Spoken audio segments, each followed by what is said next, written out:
Hello, welcome to Bob's Dungeon. My name is Bob, I'll be your host. And in this video, we're going to take a look at some more alternative miniatures. Now, in my games, I don't use miniatures. I just personally don't care for them.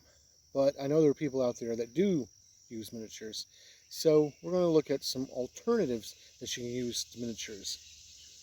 And this set, we're going to look at going cheap. Because let's face it, times are tough, and you might want to use miniatures, but you might not have a lot of money to spend on your miniatures. So these are figurines that you can use for your miniatures, especially if you're into gnomes and fairies. So let's go ahead and take a look. Now the first thing we're going to look at is something you can use as some scenery for your tabletop game. And all of these things I picked up at the Dollar Tree. So they were only $1.25. So anyway, let's open up this first pack, which is stuff you can use for scenery. And they come some really kind of cheapo plastic packaging. First we have a sign made of leaves. It says live, laugh, love. You can easily paint over that and make it say other things if you wanted. We have little street light. That would look cool. And then we have another sign. It says welcome. And that could work out for your miniature tabletop. This next set is again some more background type stuff.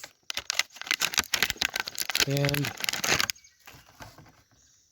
it's another little lamp hanging from a dead tree. A little bit of mushrooms growing at the bottom. And then we have a tree with a face on it. You could use this as a Trent or something, tree person, or just really creepy background. The next one is a set of gnomes, and this set is kind of odd. It's a wedding set. You got your little bride gnome, your little groom gnome, and you could paint these up to do other things. They're not great. They're not that real detailed, but they will function.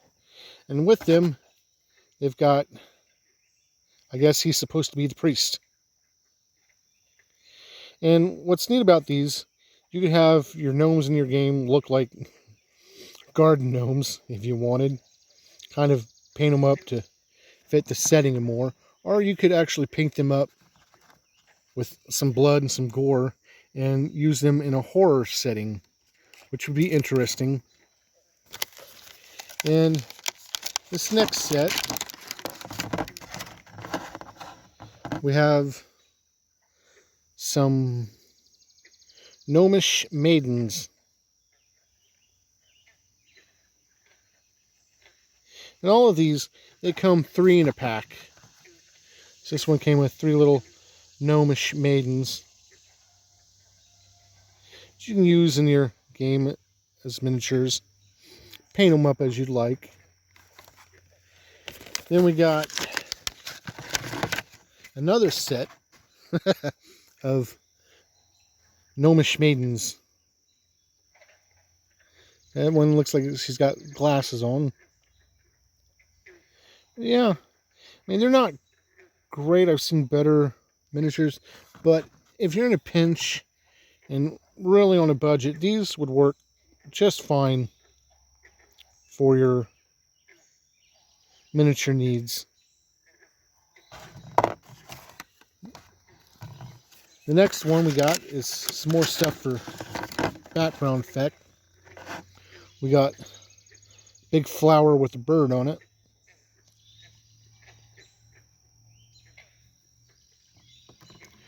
We got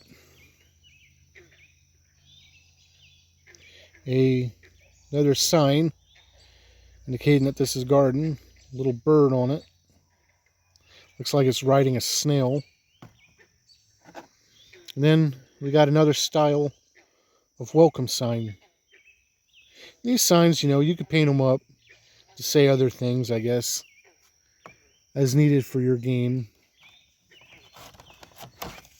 And we got one more set of gnomes and then a set of fairies. So let's go ahead and get the gnomes out of the way.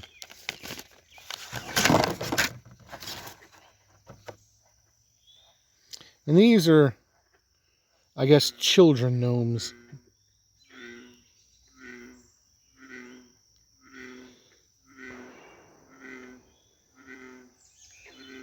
So if you wanted gnomish children, oh, and a gnomish baby.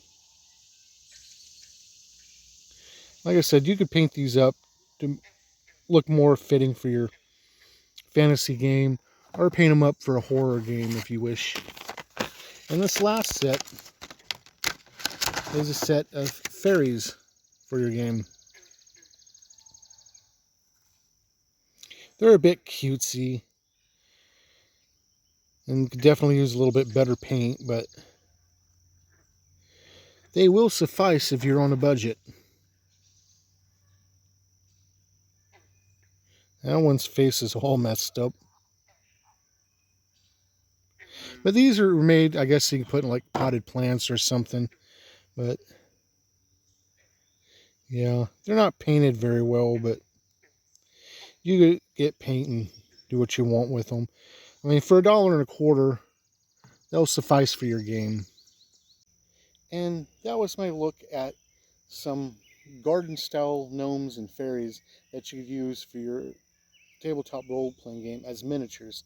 They're very inexpensive, so they'd work great if you have a budget. And of course, they give your gnomes in your game a goofy kind of look in a garden gnome type of way. Or if you're running a horror game that has garden gnomes coming to life and attacking people, you could use some markers and put a little blood on the corners of their mouths or something. Make them gory. It's up to you. But thank you for joining me at looking at these little miniatures. And hopefully you'll join me next time where we'll talk about something else. Bye.